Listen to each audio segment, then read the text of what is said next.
Hello, everyone, and welcome to this episode of Pod Save Chocolate. My name is Clay Gordon. I'm your host and moderator. I'm also the creator of thechocolatelife.com. Today's episode is an interesting one because it combines elements of technology and future tech and high tech and all sorts of fun things with, the mechanics of getting stuff done on the farm. And the topic is about carbon capture. Carbon capture in cocoa. We're going to do a little exploration of some of the technologies involved, why it's important, why we should care, and a new bit of news that came to me, which is the inspiration for today's episode. And with that, what I want to do is remind everybody who's listening live, go into the comments. No matter whether you're watching on LinkedIn, YouTube, or Facebook, go into the live chat, go into the comments, let me know where in the world you're connecting from today. And then also, if you have a comment or question, we'll get them up on the screen, we'll get them asked, and we'll get them answered, or hopefully we'll get them answered during the course of the coming hour. And with that, what I want to do is I want to share the fact that for this episode and every episode of Pod Safe Chocolate, I put together a post on the Chocolate Life. And that post provides, among other things, all of the links to use to watch this live and archived on YouTube, LinkedIn, and Facebook. And then also an overview of what the episode is going to be about, along with links to resources. And so you don't need to follow along exactly during the episode to figure out what the URLs or what the resources are. The post is there. So if you have two screens, you have the ability to follow along live, go ahead and do it. Otherwise, it's always there. And if there's something new that comes up during the course of the hour, we'll get it added to the post after the episode. So there's a cumulative record of what goes on. And if you want to, of course, if you're a member of the Chocolate Life, you can always go down in the bottom and there is a member discussion section, and you can participate in the discussion on the site, not just on YouTube, LinkedIn, and Facebook. And with that, what I want to do is I'm going to very, very quickly talk about an article that came across my desk over the course of the last couple of days. And I'm not entirely certain why it's taking so long for this article to appear. Well, that's interesting. There we go. All right, so I'm sorry for that. I had it cached. And so this is an article that appeared in Confectionery News, and the headline is "How Scientists Created a Chocolate Bar Out of Thin Air." And I read through it, and it is an extension of the work that's being done in precision fermentation to be able to create cocoa analogs, right? Now, so the analogs to non-fat cocoa solids and the analogs to cocoa butter. So this is what got me to thinking about this, because the topic for today, because what this company is doing, it's a company called Circe Biosciences, is using CO2, which is captured from the atmosphere.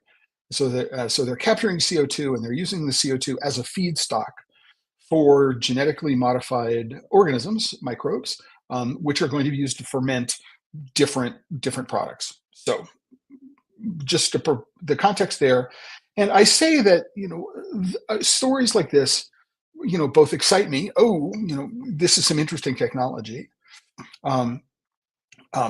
They infuriate me because, I can't call this chocolate. I can't call this chocolate because it's not made from cocoa beans, right? So here we are in a professional magazine catering to the industry, and they're using the word chocolate, and I don't care who you are, this is not chocolate, right? It is a alt chocolate using cocoa analogs and cocoa butter analogs, but it is because they don't come from cocoa beans. So I'm incredibly infuriated. I'm incredibly frustrated that a company like Confectionery News is going to be able to take a press release from Circe Biosciences. There's no place in this where they actually link to the original press release or what the original source of the material is.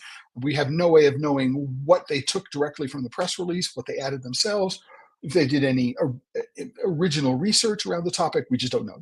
It appears to be straight reporting of a press release. I did reach out to somebody on LinkedIn who's associated with the company. I said, can you send me the press release? Yesterday. So they had to be on LinkedIn, and excuse me, it's still allergy season here in Prescott. And so I didn't get it. So I don't actually know for certain exactly what it is that the press release um, contains. When I get the press release, I will include it in the post.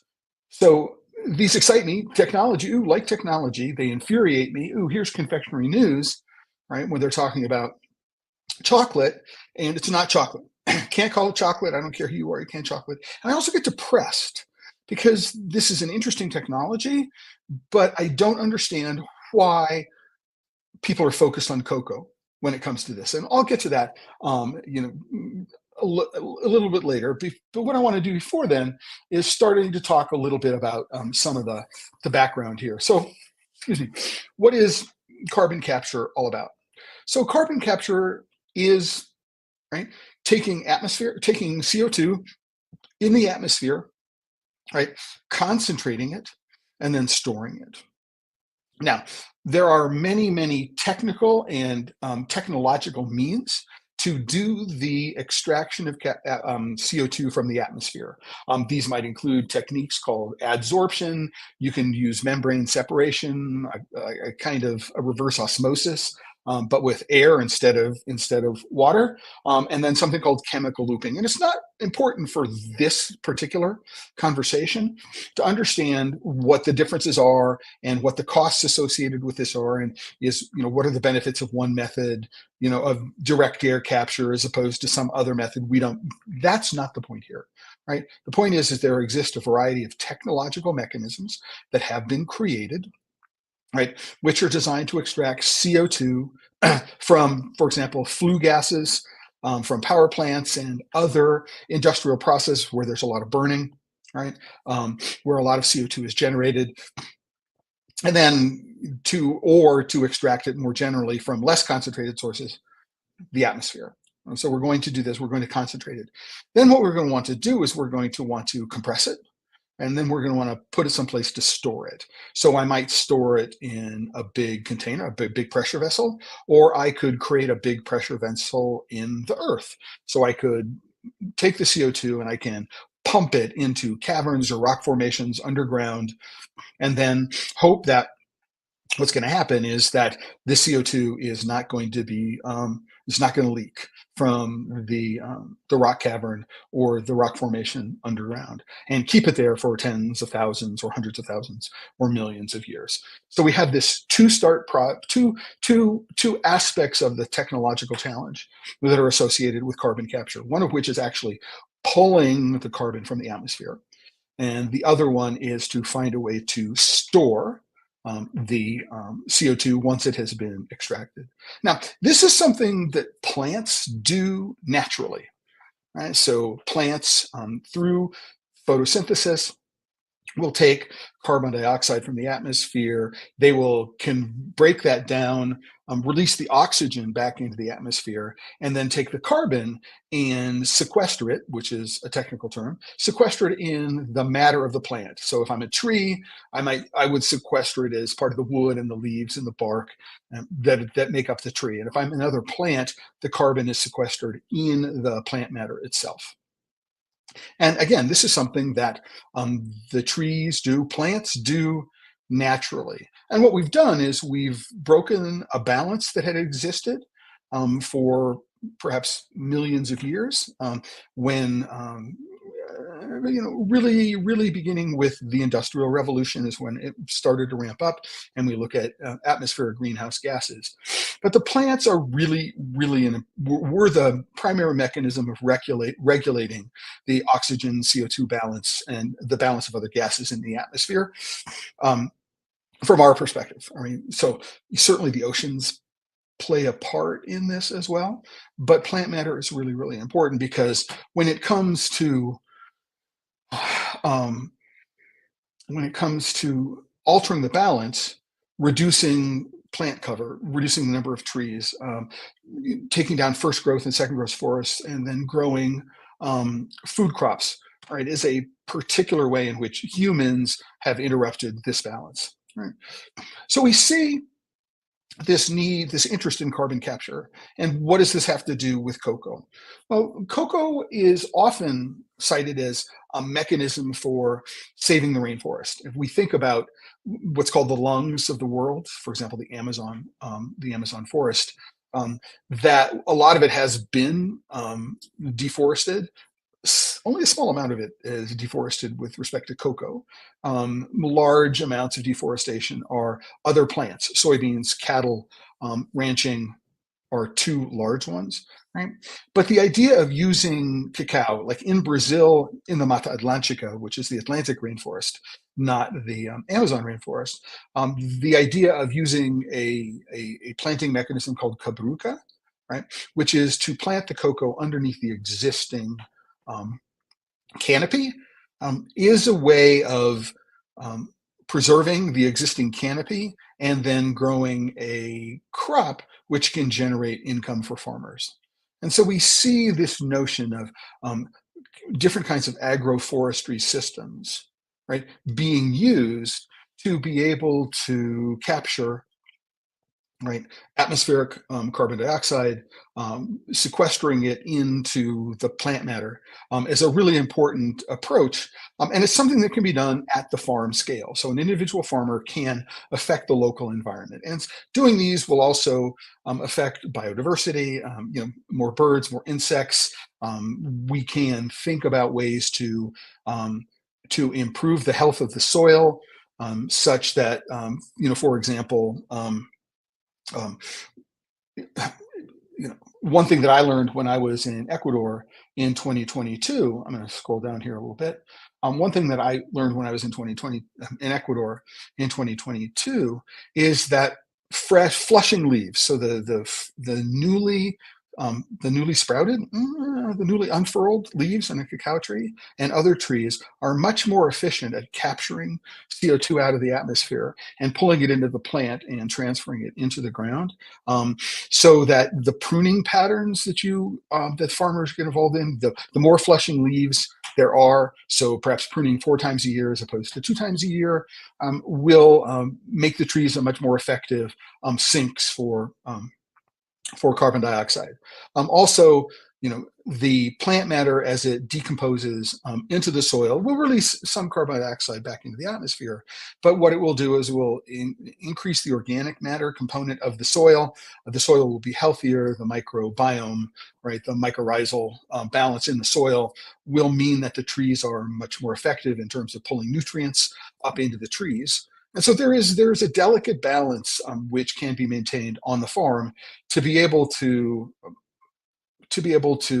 say that if we are involved generally in good agricultural practices at large scale, that cacao farming, right, again, as part of this managed agroforestry process, can be used to help reduce the amount of atmospheric carbon dioxide and to improve the health and quality of the soil. Right.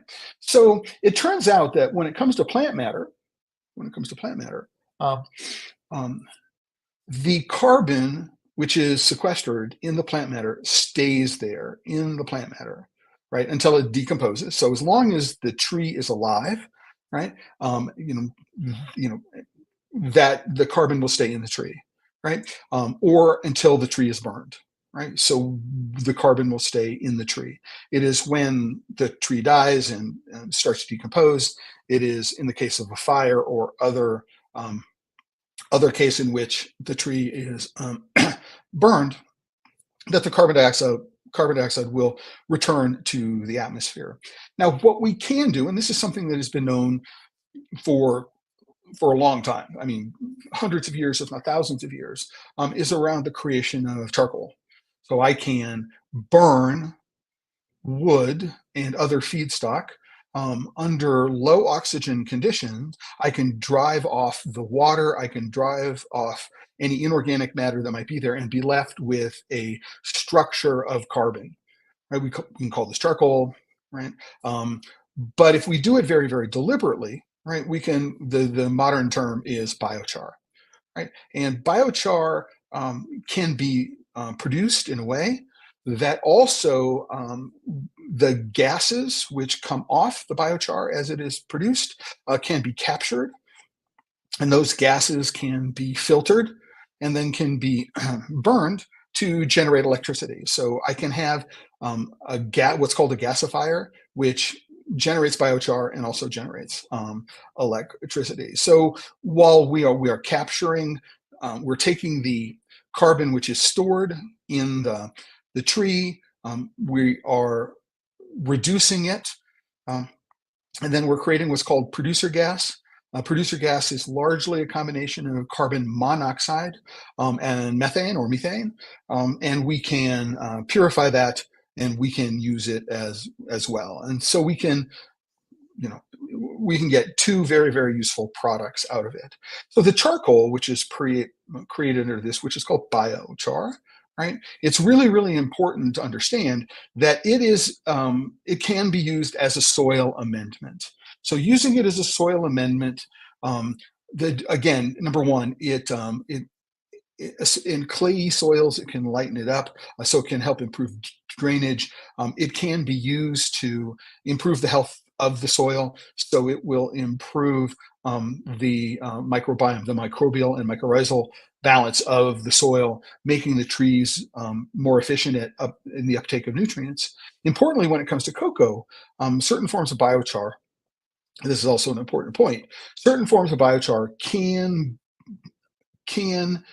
preferentially uptake cadmium. So with the right kind of biochar in the soil, the biochar will attract any cadmium molecules that are in the soil, and so they adhere to the biochar, and they become unavailable for uptake into the tree. So one method for cadmium remediation on the farm, right, is the introduction of biochar onto the farm. And so on the point, there are a couple of these. So many people may not know this, but Craig Sams, who was the one of the founders of Green and Blacks, right? Who is also so Green and Blacks got sold to Cadbury, which got spun off, and turned well. Cadbury got sold to Kraft, and that got sold off into Mondelez. One of the things that Craig did after he left. Let's look at this one first. After he left Green and Blacks, was to start a company um, in the UK called Carbon Gold. And one of the things that Carbon Gold was looking to do is how do we go and work with biochar? We need to learn how to create it, and we need to understand how it's used. And so Craig, this is a couple of years ago now, sent me this article. So the article is called "What's New in Soil Amendments," and this um, this article, I'm sorry, I'm just trying to grab the corner of it. This article is linked to here, Biochar Science and Opinion. So you can download this article and you can read it yourself. And this is a really good primer, a really good primer. It's a really good introduction to biochar and agriculture. And if you just want to do a sort of TLDR, get yourself a set of the basics, this would be a really good article to go and look at, this one here. Right? So, which is one of the reasons why it's included. Now, what I also want to point out is this article here, which is, let me take it down a little, which is linked to here, this Belize case study. Right? So this is also sent to me by Craig. Again, I don't remember why, it's about a decade ago. And this is about a specific trial study that was done in Belize. So many people may not know that Craig Sams Green and Blacks was very, very closely associated with the Toledo Cacao Growers Association, helping them become the first fair trade and organically certified cocoa co-op in the world. Right? And I was there in 4 times between 2007 and 2010, seeing the operation down on the ground. And this particular study, right, talks about a trial, a scientific trial, looking at the uses of biochar as a soil amendment, right? So, what are the benefits of it? And I'm not going to go through all of the benefits of it. It's not really important for the sake of this particular episode, but I present it here because I want to give you an idea of what they've found, right? Among other things, just sort of a TLDR aspect of it is especially right? So 1 ton of biochar is equivalent to 2.7 tons. So it's a 2.5x multiplier of carbon dioxide removed from the atmosphere.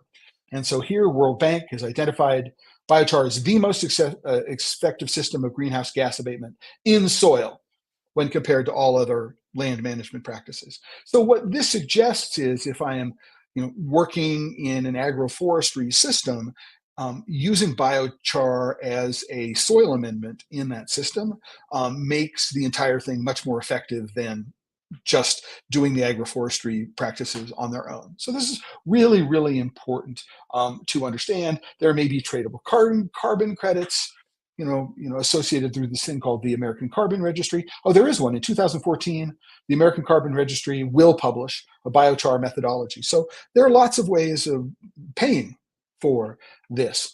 One of the things which I found interesting in the study is that one of the places where biochar had the greatest impact was in the nursery. That if you added the biochar to the potting soil in which you were growing the seedlings, that there were significant benefits in the health of the seedlings, the strength of the seedlings. It took less time for the seedlings to grow to a particular size where they could be planted out in the fields. Right. One of the things that wasn't done as a part of this is to really understand exactly how much biochar you need in order to be able to do an optimum job. So it's how many kilograms per tree, how many grams per tree are needed. Where do you need to apply the biochar? So it turns out you probably need to apply it out to the drip line of the tree. So take a look at the way a tree is pruned. You want to take the biochar out to the drip line of the tree. And then you can't just apply it to the surface. If you apply it to the surface, especially on top of leaves, then what's going to happen is in the first big rain, it's going to be washed away. And so you need to incorporate the biochar into the soil, at least down a couple of inches, and then cover it with soil so it doesn't have a chance to wash away. So that understanding, we don't know how much. In practice, we don't know exactly how much cacao is needed per tree or how much biochar is needed per tree. And then we don't know exactly how much labor is required in order to get the biochar into the ground optimally. It makes it, among other things, a very expensive proposition. And the question is, who is going to pay for this? Now, it's sort of a no-brainer to incorporate this into the potting soil that is used for the seedlings, especially if you're using the vertical grafting, what's called micro-insertion grafting in the top. It's just a fabulous way of getting the trees ready, or getting the seedlings ready to be transplanted out into the actual farm. So that's great. You can see here that they said, increased water retention in the soil, right? Water, especially in a nursery setting, water application can be reduced up to 50%. This is important for micro-insertion grafting, where you tend to have the very, very young grafts in a greenhouse environment rather than out in open shade. So biochar has got some really, really, really interesting applications for it. One of the things that they talked about here is really, really important, that the feedstock, so what you actually use as the input to the biochar production process, will determine to some extent the efficacy of the actual biochar as a soil amendment. So for example, you may use one input, just for example, it's just a straight wood cutting, so felling dead trees, and you're going to use that as an input for it. What you may do is you may not find that it's a good cadmium remediator. Right? There are other things which we might use. If you're near some place where you're processing a lot of nutshells, so macadamia nut shells, Brazil nut shells, walnut shells, there may be other kinds of feedstock which are really, really good at creating a product which is going to attract cadmium. So we need to be careful about the kind of feedstock that we're using to do this. And also, it's really important to understand that the particle size distribution. So we'll have big lumps or small lumps, but we'll have fairly large product when we get done with the biochar production process. We need to grind that into a powder, right? And it turns out, and this isn't surprising when you think about it, that the particle size distribution, right, has a real huge effect on the efficacy. So how how much water it's going to retain, um, how it's going to get mixed into all of these things, particle size distribution. So it's not just that you can generate the biochar, right? If you want to use it as a soil amendment, there's a whole lot more science that needs to be examined to figure out what is the best method of application, what is the best rate of application, and what is the best way to process the biochar to make it the most effective soil amendment that we can. Right, and there's some ideas here, right, in terms of in the study, and which is one of the reasons why I put the study in here, thanks to Craig Sams. And the last time I had a chance to talk with Craig or correspond with Craig was before the pandemic. And this was about a project, I forget exactly where. So Carbon Gold is now focused on the home market. So if you're a gardener and you're interested, a home gardener and you're interested in biochar, you can now buy soil which has biochar as an amendment and use it in the home garden. They are still working to some extent at industrial scale project or farm scale project and community scale project, but more focusing on selling um, products that the casual home gardener can use. Having said that, okay, I don't have a link to Carbon Gold in here. I will put the link to Carbon Gold in here so you can find out about that. So this is a link to a company called ARB, right? Advanced Resilient Biocarbon. This is a company, just for full disclosure, I know one of the founders of this company. His name is Marshall Mermel. And they've got some really, really interesting technology and business models. But these are very, very large scale systems. So these are designed, I think the equivalent might be grid scale. We're thinking about being able to work and serve for very, very large areas and serving a lot of households. So this is what ARB is done. What they're talking about, if you want to get yourself a good overview, again, at what this biochar might mean and what it means in terms of carbon capture from the atmosphere. We've already said it's a ton of biochar is 2.5 tons of carbon dioxide out of the atmosphere. So that's pretty cool to understand about that. But this is a good primer on the economic, ecological benefits, how to create a sustainable business, because the goal of these systems is to be able to not only be transformative. So we're going to take um, waste products, whether that's wood or other kinds of feedstock, and we're going to convert it into biochar and electricity. And we're going to fund the process through biochar and electricity, as well as perhaps carbon credits. It's important to know that. So sustainable business is an important aspect. This here because I think it's important as just a really quick primer or primer to get into an understanding of what biochar could mean at an industrial scale. And this is something that we're going to start seeing coming online in a lot in the next couple of years. There's hundreds of billions, if not trillions of dollars sitting on the sidelines waiting to be invested in these kinds of projects. And so finding the right location, right, and then finding the right funding is one of the things that ARB does to do this. Right, and I'm excited to know some of the people who are involved in this. My first conversation with Marshall might have been 7 years ago or something like that, and so this is something that I've been following for quite some time. Right, so here's a company called West Biofuels. This is a part of the research that I did to put together this particular episode, and this is sort of not grid scale, but community scale. Biochar rotary gasifier. You could put one of these things up into a village, and you could light the whole village. The challenge is getting enough biomass, right, that you can use as the feedstock for this. This is one of the challenges. Where are you going to get, if I want to have this thing run 24/7, 365, I got to have a lot of stuff to put into this. So that's really, really important to know. But this will give you an idea of some of the, if you want to do a slightly deeper dive into some of the technologies and understand them, this is a real a real good article. I get this is like a commercial company. I have no relationship whatsoever. They just came up in my research to figure this out. Then this is a little fun one. So this is a website. Um, I forget what is the name of the website itself. It's Biochar International. That's the name of it. And there's this very, very long and detailed article about building what is sometimes called a biochar reactor or a biochar kiln. So there's very long article about what you want to do in terms of doing this. The terminology that they put together, right? What are the properties that you're looking for? This whole thing is called pyrolysis, which is where you burn the input feedstock under low oxygen environment. Right? So there's that. So you talk about the different kinds. This is called the TLUD. So top load updraft.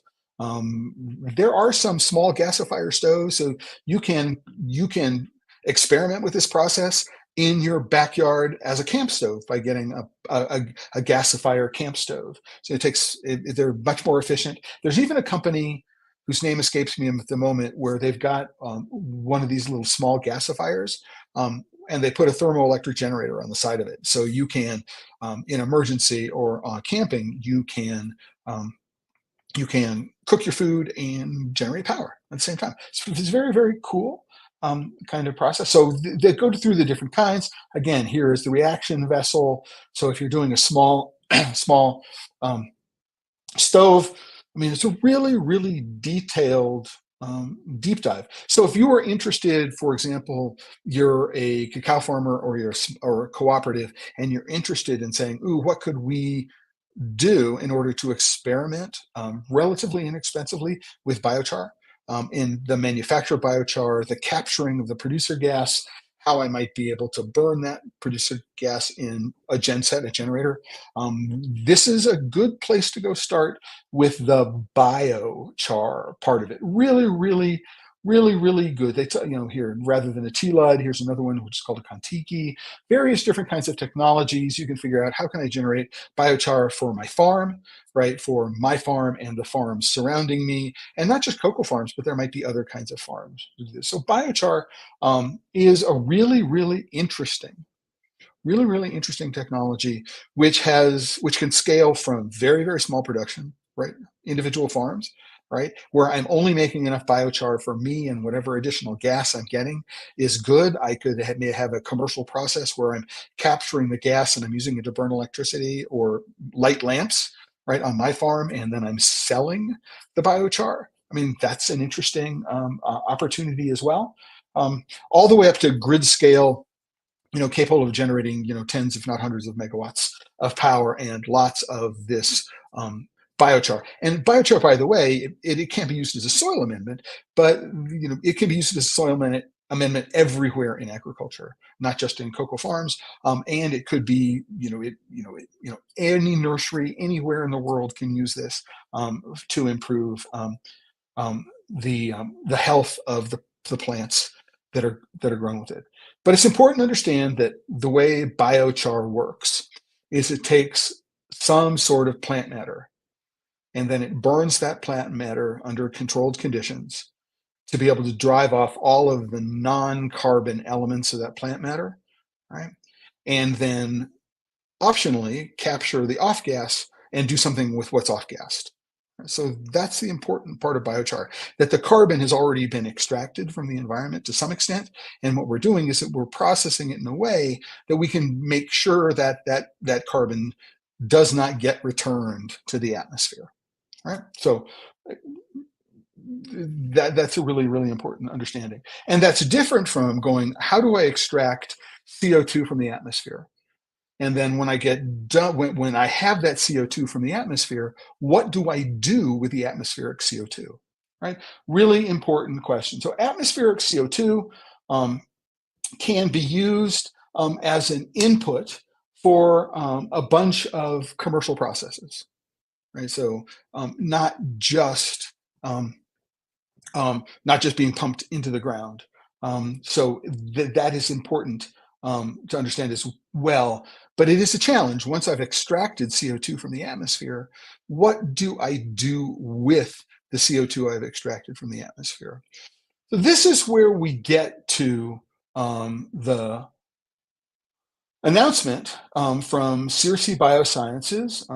I believe, did I not put a link? I did put a link to Circe Biosciences here. So you can go to the Biosciences, Circe Biosciences website. You can learn a little bit more about it, maybe, right? There's not a whole lot there, right? Here's the article in Confectionery News. Note that Confectionery News also owns a magazine called Food Navigator, and the same article by the same author appears in both publications. Right. So, how scientists created a chocolate bar out of thin air. Again, this infuriates me. I can't create a chocolate bar. I can create a alt chocolate bar from cocoa analogs. I can use techniques to create something that looks like the non-fat cocoa solids, and I can use a different set of precision fermentation techniques to do the fat, the cocoa butter. So what I'm doing is I'm creating an engineered triglyceride, and the triglyceride structure. So what are the primary components of that triglyceride, and what is the ratio between the components? Will determine, among other things, at what point does it melt. So is it solid at room temperature? Is it liquid at room temperature?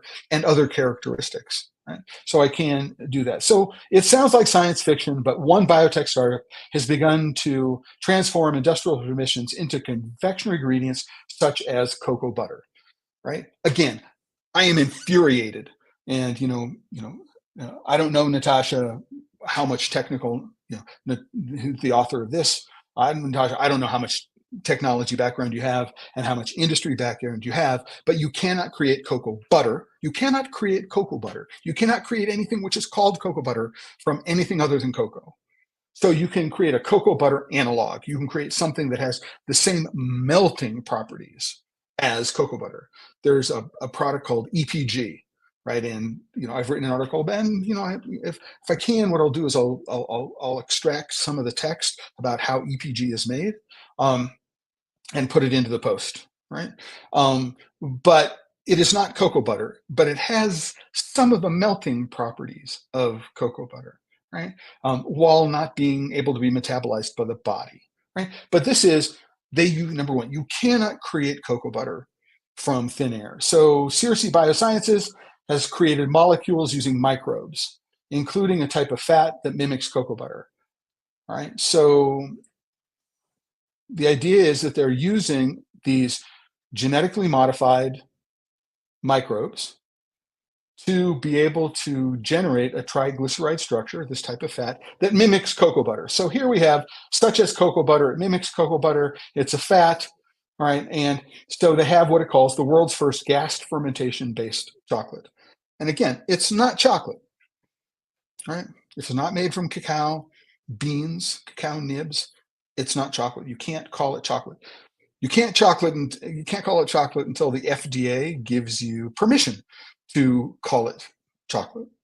Let's be this, right? Or until the authorities that oversee the production of the Codex Alimentarius allow you to call it chocolate. So alt chocolate, it's a chocolate adjacent product. So the fat can also be used in confectionery products such as truffles, right? And as a host of possible applications in the sweets sector. So sweets, I'm in this case, particular confectionery, I'm guessing is sugar-based confections. And so are there sugar-based confections which have fat in them? The answer is yes, right? Right? The scientists' discovery could potentially address global food supply chain disruptions caused by the cocoa shortage, the great cocoa shortage. The great cocoa shortage of 2024, right? And subsequent cocoa prices have been traveling on a parabolic upward trajectory. That's not true, right? It wasn't a parabolic upward trajectory. It wasn't a yeast growth law. It wasn't exponential.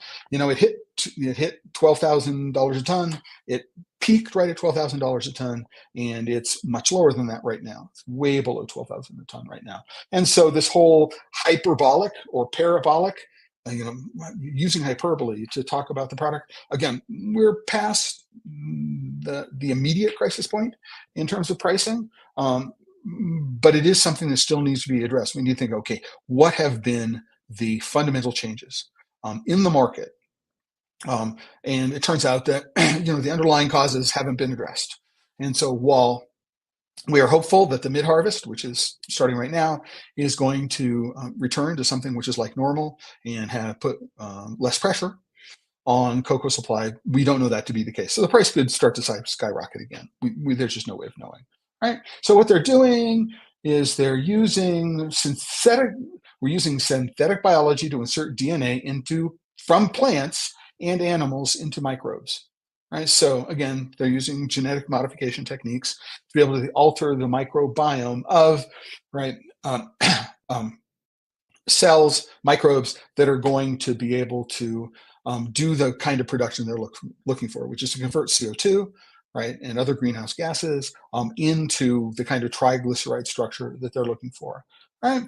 My problem, using that technique to replicate butter, as well as developing triglycerides, the molecule found in fats, butters and oils that consumers eat, right?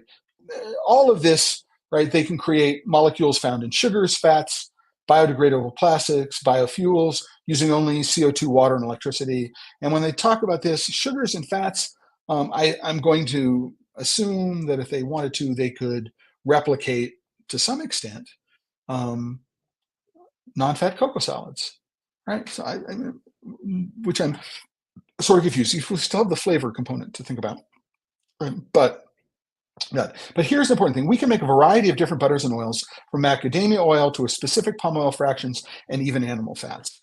And this is where I think this particular article and all of the related focus, and I don't know if this comes from the press release or if I don't know, it comes from Confectionery News. I'm hoping it comes from, well, I'm just not understanding.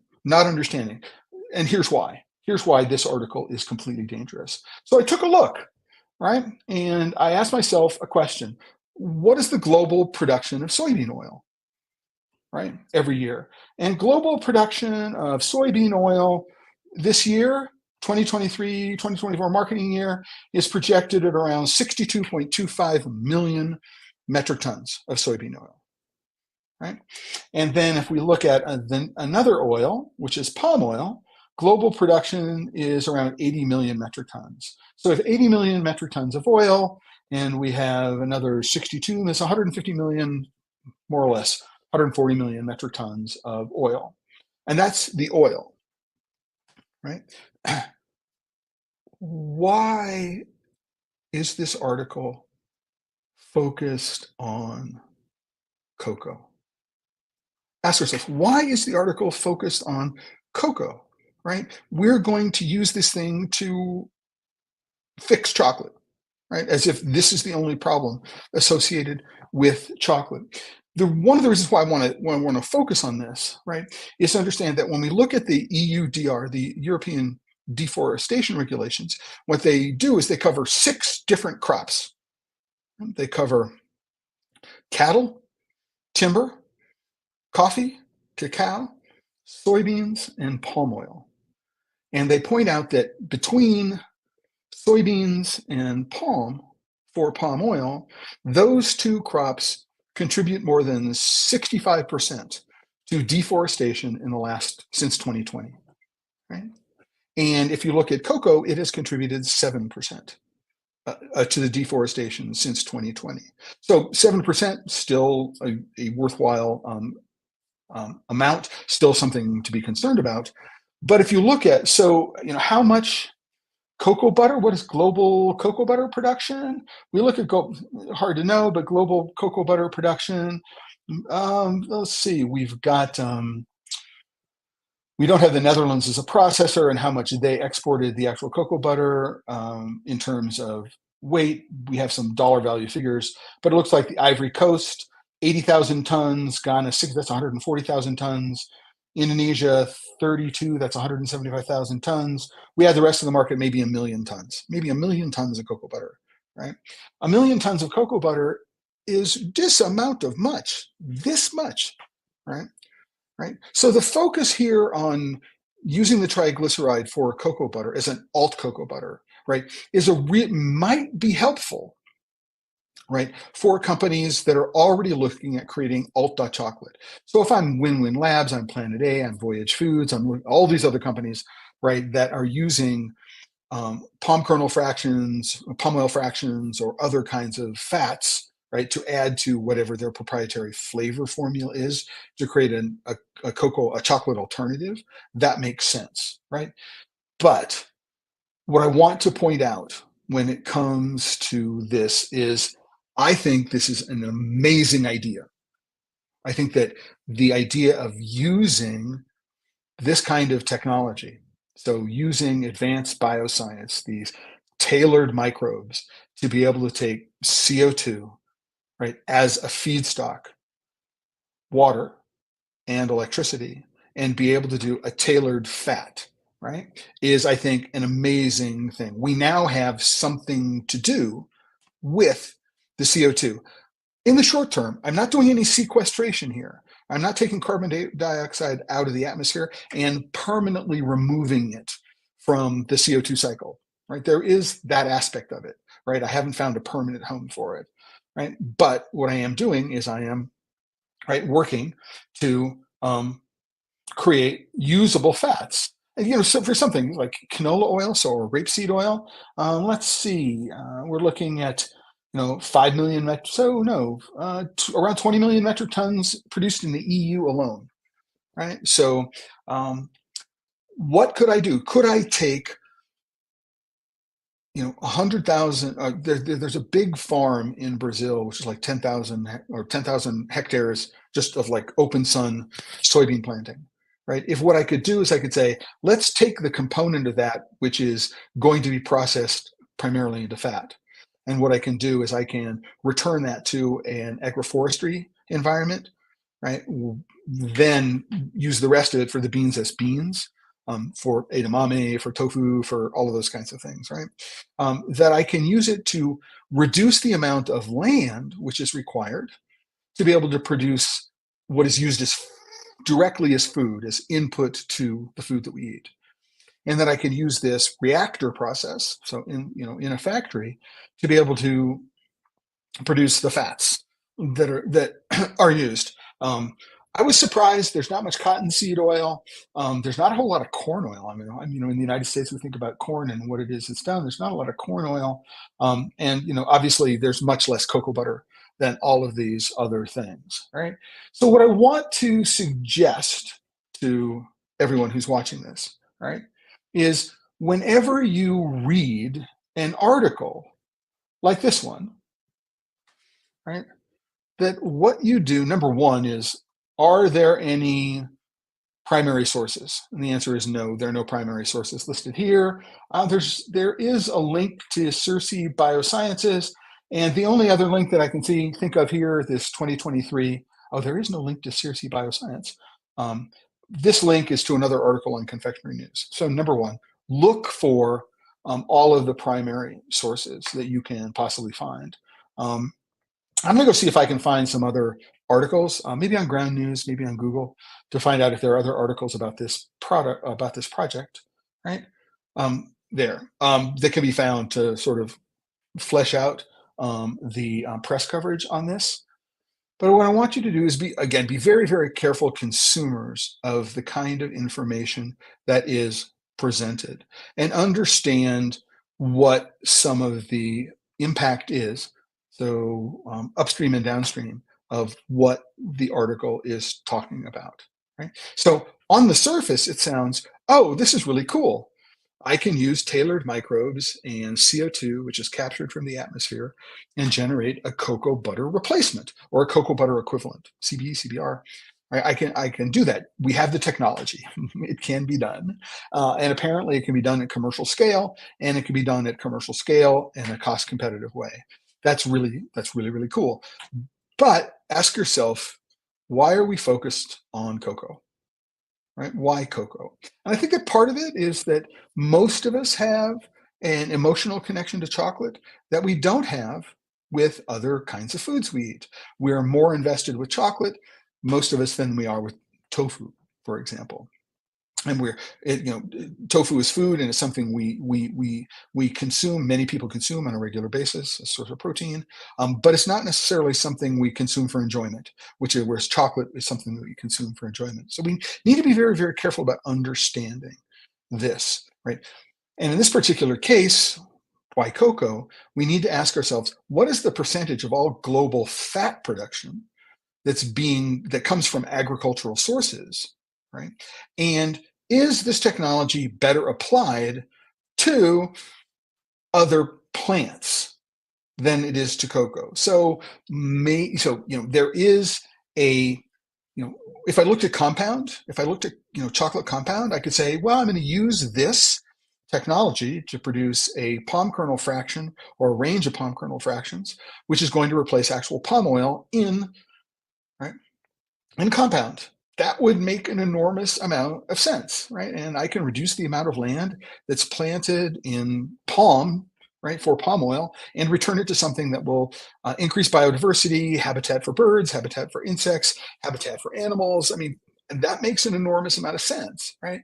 But taking this technology and trying to replace cocoa butter, number one is the amount of cocoa butter is insanely small compared with the amount of it's like far less than 1% of the amount of soybean oil and palm oil that are generated every year. So why this like I don't understand. You can tell I'm having trouble. I'm having trouble coming up with all of the words and sort of containing, just frustration, I suppose, might be the best way to describe it. Why we're doing this in cocoa.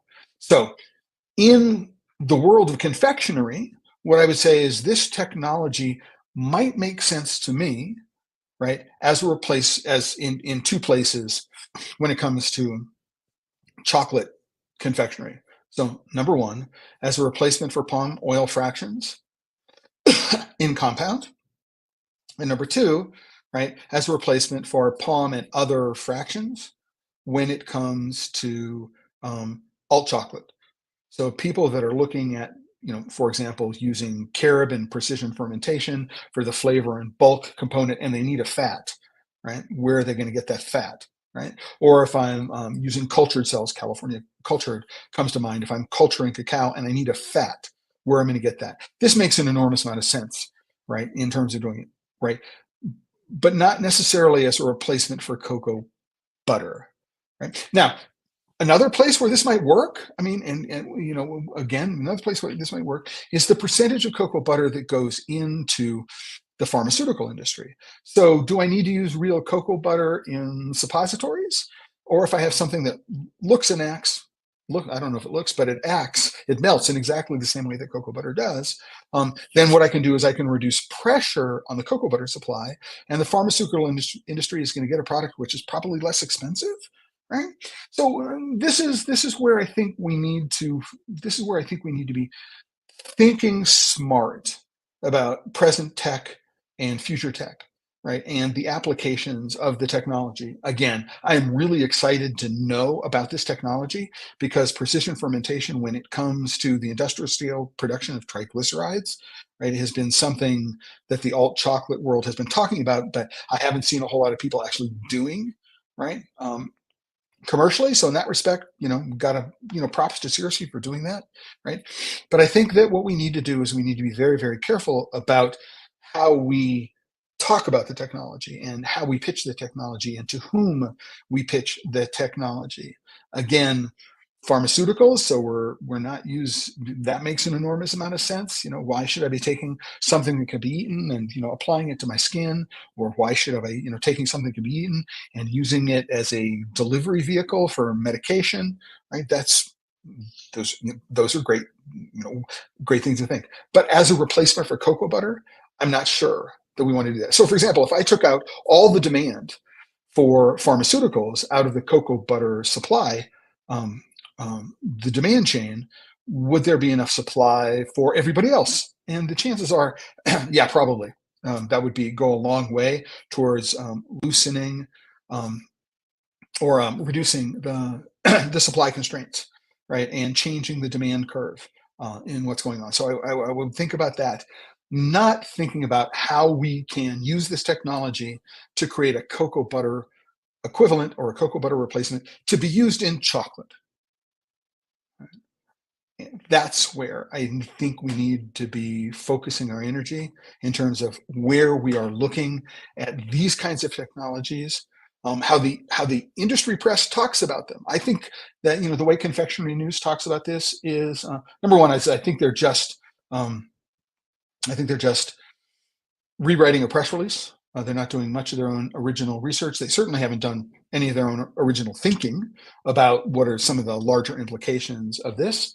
And so we need to be very, very careful in terms of how we allow the industry to talk to us about what we're doing. Right? And with that, I have a couple of things that I want to add back into the main article. And I will do that over the course of the next hour or so. You can go to thechocolatelife.com right now. Here is the homepage of the Chocolate Life. It's there. Here is today's post. You can click on this link and you can get a list of previous episodes. Right. So you can do that. Here is today's episode, and there are all these links inside of it. And I will add some links to that as well in the next hour or so. And I want to thank everybody who's made it through to the end of the hour. People will be watching in the future. To remind people that this episode of Pod Save Chocolate, like every episode of Pod Save Chocolate, is sponsored by members of the Chocolate Life. And you can go to the Chocolate Life. You can click on this green link. I'm logged in, so it's this account. If you go there, it'll say join, and you can become a member of the Chocolate Life. There's always been a free tier, but if you have the resources to financially support the work that we're doing here, obviously that's greatly appreciated. And there are perks for member benefit. The membership benefit. So just wanted to point that out. Future episode a week from today, so Friday, June 7th, I'm going to be having another interview and tasting episode. And in this particular case, it's going to be with Joan Kukos. And Joan is the founder of New York City chocolatier, confectioner, Chocolat Moderne. I've known Joan since forever. I think she's been operating for almost 20 years in New York City in the same space, and I visited her in that space in the process of setting it up. And so Joan and we're going to be talking about just that's a long time. How has the industry changed in the last 20 years? How does she maintain inspiration for what she's doing? She's got a new product that she's just introduced. It's a collaboration with the chef Mark Murphy and a product, an olive oil that he is releasing. So we're going to be doing a tasting of the work that Joan is doing, this new collection called the Umbrian Collection, next Friday. So we've got that coming. I've also got some olive oil from Mark, so we're going to be able to taste the olive oil all by itself. And I'm hoping to be able to offer to members of the Chocolate Life, and this will go out in the June newsletter, which is coming out over the weekend or on Monday at the latest. In the June newsletter, I'm hoping to be able to offer some sort of special Father's Day offer on the Chocolat Moderne website for anybody who wants to go there and treat dad to something, really quite special. Or treat yourself. I mean, it works both ways for this coming Father's Day. There's that. I'm not certain what I'm doing this coming Tuesday. What's going on for next? Oh, listen, one other thing that I'm really, really excited about is that I've been talking with David Nilsson, who runs the Bean to Barstool podcast, who's a Cicerone, so he's a certified beer judge. He's also working on pairing beer and chocolate, and we're going to be doing a pair of episodes. So I'm going to be a guest on the Bean to Barstool podcast, and he can be a guest here on Pod Save Chocolate. That's going to be towards the end of June into early July, and so I'm really excited to have extended discussion about pairing beer and chocolate. So one way to make sure you don't miss getting informed about. There are two ways actually to make sure you don't miss getting informed about those. Number one is give this video a thumbs up if you liked it. Go to the Pod Save Chocolate channel on YouTube and subscribe to the channel. So when the next episode, if you ring the bell, the notification bell, you will get notified when this episode with Joan appears and when the episode with David, right, and Being the Barstool podcast comes up. And you'll also get the member newsletter, and so we'll be publishing when those episodes are happening in the monthly member newsletter. And with that, things like sustainability and energy independence and climate change and deforestation and how cocoa can be a part of it are really serious topics, right? And we need to understand that they are serious and we need to be taken seriously. But at the same time, chocolate is something that brings a great deal of joy to a lot of people. And so we need to remember that if you're working with chocolate and you're not having fun, you're doing it wrong. Until the next time, everybody, have a great weekend. Ciao.